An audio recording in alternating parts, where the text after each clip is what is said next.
Kababalik ko lang ng Bohol.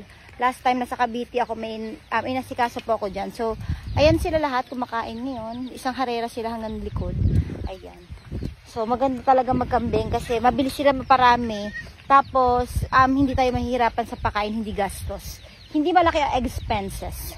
Ayan, hindi kagaya ng mga manok. Ayan, pero syempre may manok ako, pero hindi sobrang laki ng expenses kapag ganito yung ating mga alaga kasi ngayon kinakain is mga sagbot lang. Ayan sila.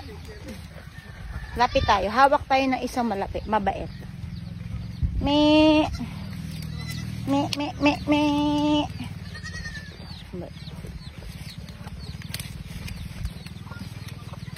Yan sila. Diba? Mabait. Oh. Yan o. Mabaho lang sila. Hindi lang talaga ako gusto yung amoy ng kambing. Hi! Hello! Hello there mga kambangs.